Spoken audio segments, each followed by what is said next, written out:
contraceptíveis de barreira. Um deles é o preservativo masculino, que é o mais conhecido como camisinha. Ele é um dos mais utilizados dentre os outros e previne contra a gravidez e contra infecções sexualmente transmissíveis, como o exemplo da sífilis, da gonorreia e da AIDS.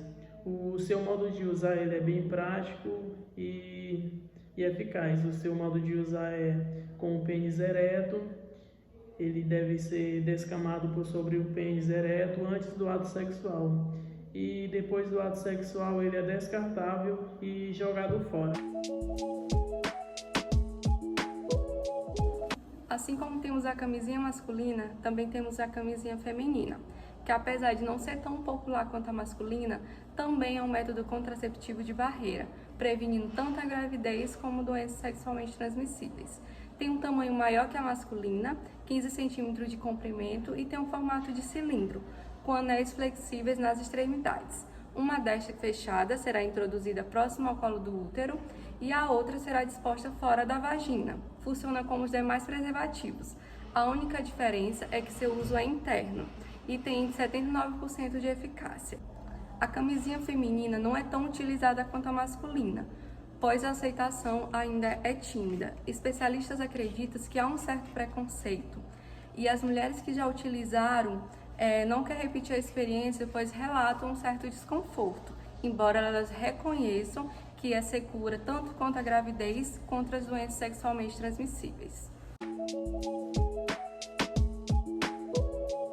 Vou falar um pouco sobre o diafragma. O diafragma ele é um método contraceptivo utilizado pelas mulheres.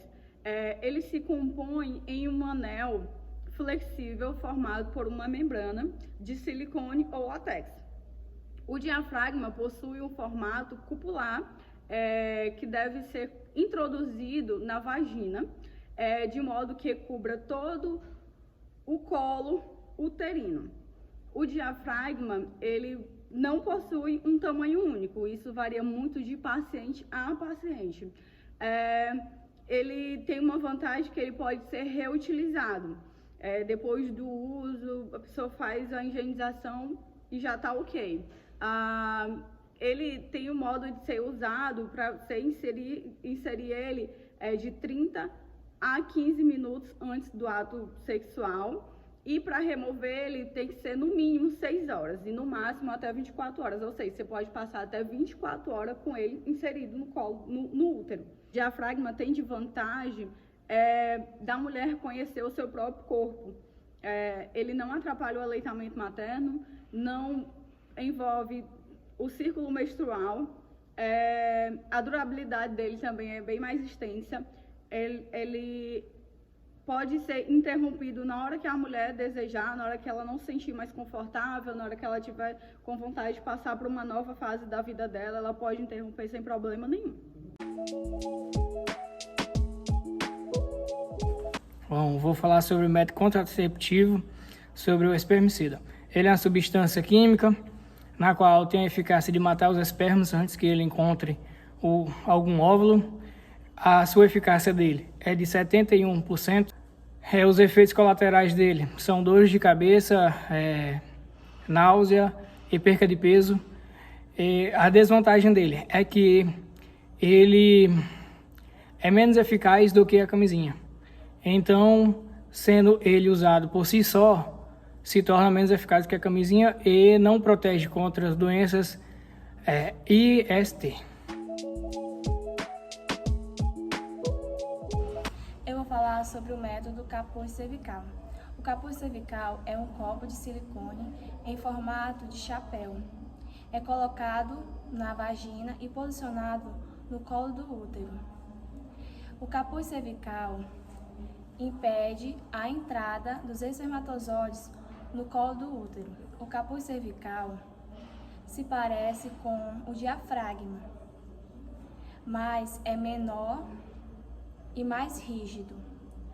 Precisa ser receitado por um profissional de saúde e pode ser lavado e reutilizado pelo período de 1 ano. Durante o período de 1 ano, a porcentagem de mulheres que engravidam com o uso típico é aproximadamente de 8%, para mulheres que ainda não tiveram filho. E o capuz cervical pode ser utilizado até em 48 horas aproximadamente. Eu vou falar sobre a esponja contraceptiva. A esponja é um pequeno disco de espuma de látex que contém espermicida e deve ser colocada na profundidade da vagina para que cubra completamente o colo do útero. O índice de eficácia é de 85%, não é necessária prescrição médica e não é fabricado no Brasil. Suas vantagens: proteção duradoura de até 24 horas, é fácil de usar, pode ser comprado em farmácia e não requer receita médica. Suas desvantagens: requer algum treinamento do usuário para a colocação, pode provocar lesões vaginais, não é recomendado usar durante a menstruação, não protege contra doenças sexualmente transmissíveis e, se for deixado por longo prazo, pode causar odores desagradáveis. Bom, agora eu vou falar sobre o dispositivo intrauterino.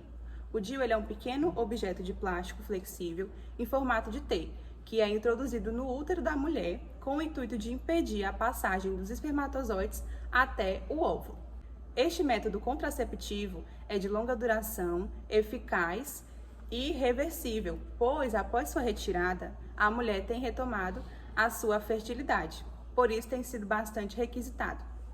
No mercado, encontramos o DIU não hormonal, o DIU de cobre.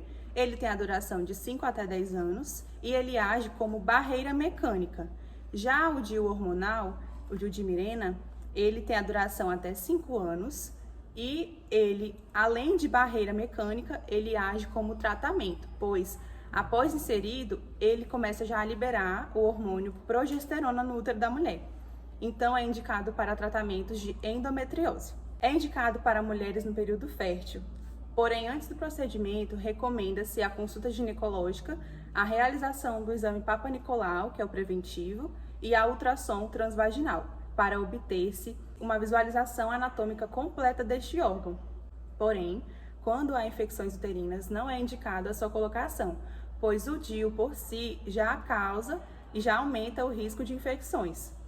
Também não é indicado quando há malformações uterinas, quando a mulher tem câncer no colo do útero ou tem distúrbios coagulantes, pois o DIU de cobre tem como efeito colateral o aumento no fluxo sanguíneo menstrual, cerca de 3 meses após a sua colocação. E o DIU hormonal, o DIU de Mirena, ele apresenta acne, inchaço abdominal, que muitas vezes é confundido com gordura, e queda de cabelo. Mesmo com a eficácia do DIU, recomenda-se que a mulher faça o uso da camisinha no ato sexual, pois o DIU por si não previne de infecções sexualmente transmissíveis.